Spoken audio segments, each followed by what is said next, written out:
उनको हटा दिए। तो क्या वो आदिवासी नहीं थे? क्या वो झारखंड के नहीं थे? झारखंड मुक्ति मोर्चा के वफादार साथी नहीं थे? तो इतनी हड़बड़ी क्या थी हेमंत जी को? झारखंड के मुख्यमंत्री पद से हटाए जाने को लेकर चंपई सोरेन ने हाल ही में सोशल मीडिया के जरिए अपना दुख जाहिर किया और ये आरोप लगाया कि उनका अपमान किया गया।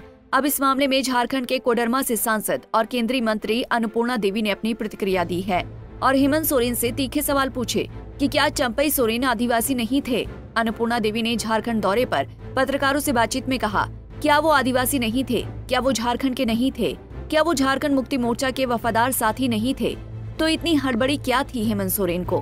कहते थे कि पिता के साथ के हैं और चाचा के बराबर हैं। पिता सीएम रहे या चाचा रहे या भतीजा रहे, हड़बड़ी दिखाई तो चंपई सोरेन ने अपना दर्द आम लोगों के बीच में जाहिर किया।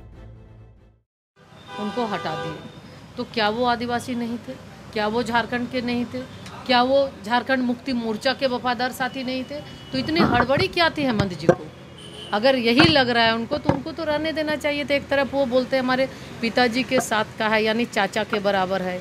तो भाई जब चाचा अगर पिताजी रहे पद पे, या चाचा रहे या भतीजा रहे, तो चाचा जब थे तो उनको ही मान के चलना चाहिए था। लेकिन हड़बड़ी दिखाई तो निश्चित रूप से उन्होंने उनका दर्द जो है वो उन्होंने आम लोगों के बीच में, जनता के बीच में दिया। और भारतीय जनता पार्टी कभी ऐसा कोई काम नहीं करती है। भारतीय जनता पार्टी का लक्ष्य हमेशा से रहा है जन सेवा और लोगों के लिए काम करना। निश्चित रूप से जैसे ही अगर पार्टी जब सत्ता में रहती है तो आम जन के लिए काम करती है। और आज भी आप देखें तो निरंतर हमारे लोग, भारतीय जनता पार्टी के एक एक कार्यकर्ता निरंतर, चाहे वो समाज सेवा, जन सेवा को अपना लक्ष्य मानकर काम करती है। चाहे आप कोरोना काल को देख लें या अन्य समय, हमें तो पार्टी के लिए दरवाजे उनसे खुले हैं।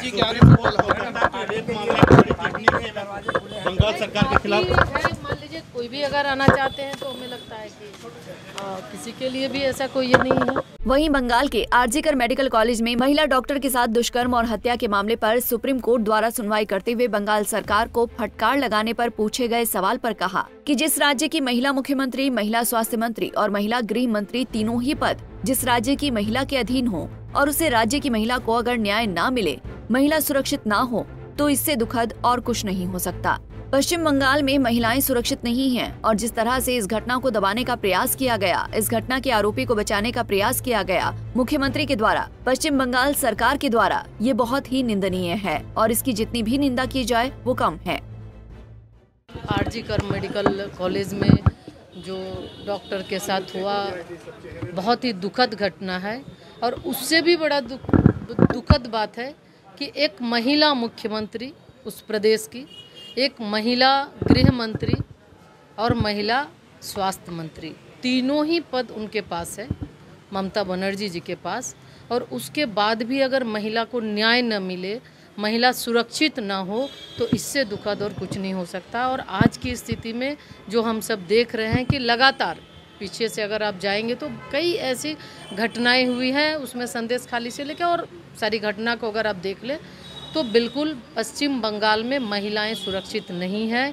और जिस तरह से इस घटना को दबाने का प्रयास किया गया, इस घटना के आरोपी को बचाने का प्रयास किया गया मुख्यमंत्री के द्वारा, पश्चिम बंगाल सरकार के द्वारा, ये बहुत ही निंदनीय है और इसकी जितनी भी निंदा करे वो कम है। और आज माननीय उच्चतम न्यायालय की ओर से कड़ी फटकार इसी वजह से इस सरकार को लगाई कि इस सरकार को पहले तो अस्पताल प्रबंधन ने जिस तरह से उनके माता पिता को, कि बच्चे ने सुसाइड किया, 3 घंटे तक उनके माता पिता का जो स्टेटमेंट था आप लोगों के माध्यम से जो देखा, 3 घंटे तक बच्ची से मिलने नहीं दिया गया, उनके बॉडी के पास जाने नहीं दिया गया। तो इस तरह से एकदम बिल्कुल। और उसके अलावे सबसे बड़ी बात तो ये आप देखें कि कैसी सरकार का तंत्र क्या है। इंटेलिजेंस बिल्कुल वो उनका विभाग फेल है, पुलिस बिल्कुल लगता है काम करना बंद कर दी है। 7,000 से ज़्यादा लोग अस्पताल में आते हैं, इस सरकार के पास कोई सूचना नहीं है, सरकार के पास कोई रुकने का कोई तंत्र नहीं है या सरकार को जानकारी। तो ये फिर कैसी सरकार? इसका मतलब ये बिल्कुल ही एक अराजकता का स्थिति वहाँ पर बनी हुई है। इस सरकार को कोई मतलब नहीं, राम भरोसे ये राज चल रहा है। तो निश्चित रूप से जो आज प्रतिक्रिया, जो आज एक माननीय उच्चतम न्यायालय की ओर से जो फटकार लगाई है, बिल्कुल इसी के योग्य ये है। और हम सब लोग उस बच्ची को न्याय मिले, इसके लिए हम सब उनके साथ हैं। और निश्चित तौर पे जिस जघन्य अपराध हुआ और जिस तरह से इस सरकार ने बचाने का काम किया, उससे भी बड़ी दोषी ये सरकार है। अन्नपूर्णा देवी ने आगे कहा, बीजेपी ऐसा कोई काम नहीं करती है। बीजेपी का लक्ष्य हमेशा जनसेवा और लोगों के लिए काम करने का रहा है। पार्टी सत्ता में रहती है तो आम जन के लिए काम करती है। आज बीजेपी के एक एक कार्यकर्ता समाज सेवा और जनसेवा को लक्ष्य मानकर अपना काम करते हैं।